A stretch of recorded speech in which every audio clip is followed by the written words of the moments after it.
Edmonds is like we said, a fringe RB1 to RB2 without even scoring touchdowns. So like potential to rise even more in this offense that's seemingly unstoppable. They just took it to my Rams and put up 37 points against people talk about the Rams as having the elite defense in the league.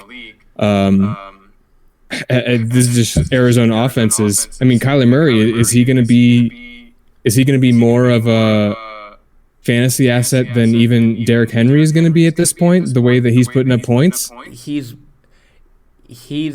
nearing like Lamar Jackson MVP levels of like fantasy output. I mean, I'd rather have Derrick Henry like straight up, but I mean he's pretty damn good. I mean it's almost a cheat code when you have AJ Green who's just vintage, with when you have like Rondale Moore and Christian Kirk alternating great games, and you have fucking DeAndre Hopkins getting 7 targets. It's like, how do you stop this? It's bizarre. Amazing. Yeah. I mean, Edmonds is a great one. I'd also say Connor.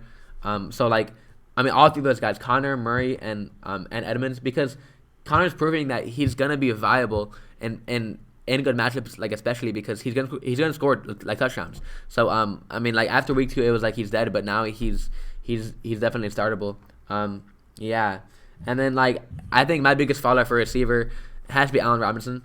I mean, just one more week of getting out targeted by the 180-pound Mooney. It's a really hard pill to swallow, but he's not looking like he's playable at this point. I mean, like you might have to, but like ideally you're not playing Allen Robinson right now, which kind of sucks because he's been that guy for so many years. So, yeah, it's tough. It's very tough for A-Rob. It's a tough pill to swallow. Yeah, I'd say another one of my biggest risers is Najee Harris again, because he's a clear top 5 back right now to me.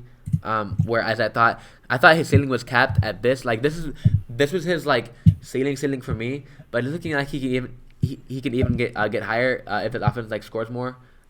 He's kind of a stud right now, and it's not gonna stop because there's nobody else on the team to like get the ball. So I mean he's a clear riser for me, along with Connor and Edmonds and Murray and all those guys. We would be remiss to say Myles Gaskin is not a faller. He's definitely a big faller. The Gas Man. I think he only had like 2 carries this past game. Yeah, not good. Does not look good for Gaskin going forward. Riser at the tight end position we have to talk about is Dalton Schultz. A good one. Oh, and Dawson Knox too. And Dawson Knox, exactly. Thank you. Both of those guys, and Dawson Knox with his touchdown, it wasn't like I'm just happen to be wide open in the end zone because everybody's focused on these other guys. Like he went through 3 tackles to score that touchdown.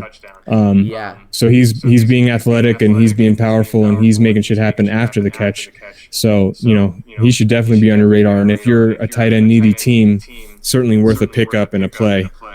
Yeah, Dawson Knox looking like a near league winner, and of course, my obligatory Antonio Gibson is dead. Every time I get here, I mean, he scores a touchdown and gets 2 targets. McKissick gets 5, I believe. This is off the dome, but he's on a bad offense, not getting targets.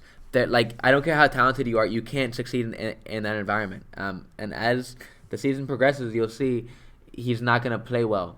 He's more of an RB2 than an RB1, and I'd rather have a guy like James Robinson as much as him now at this point, who is a riser for me, of course, because he's looking like he's going to take a monopoly of the backfield.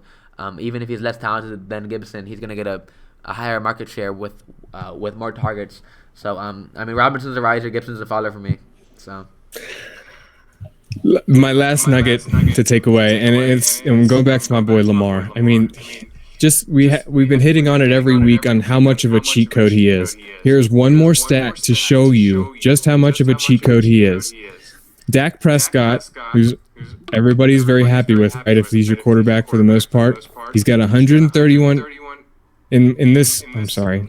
You're fine. Don't worry about it. This is an odd league with some odd scoring. Okay. We get a half point for first downs, and then whether it's passing or rushing, and there's a plus. You get 4 points for any 40-yard touchdown. So like on top of the touchdown points. Okay. With that said, Dak Prescott's at 131 fantasy points. Lamar Jackson is also at 131 fantasy points. They're separated by 0.06 fantasy points. Dak Prescott has thrown 10 touchdowns, and Lamar Jackson has only thrown 4. Jesus. But they're tied in fantasy points. Yeah, that's so wild. Just like it's just wild. The output this guy does on minimal passing.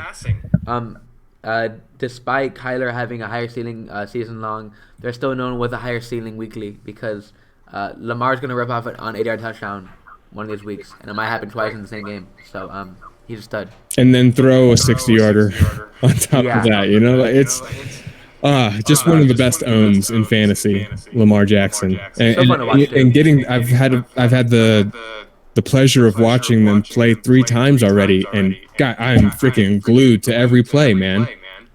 Of course, yeah, bro. Well, shit. This is perfect timing. We have a minute. Do you have any other thing to say? Any other notes to the people? What's going on in your life?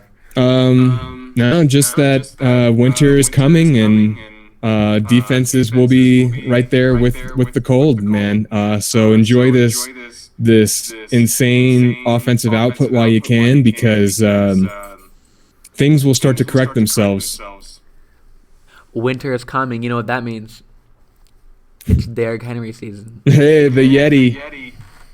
Shit, bro. I might call you back, but I appreciate you obviously coming in here and making time. So here we go. In like 10 seconds, but I appreciate you, bro. Have a good night, and I'll get this up as soon as I can. So peace out. See you, my boy. Have a good day. Yo. Fucking perfect timing, bro. You can't fuck with me and Stick on the podcast. Best in the game.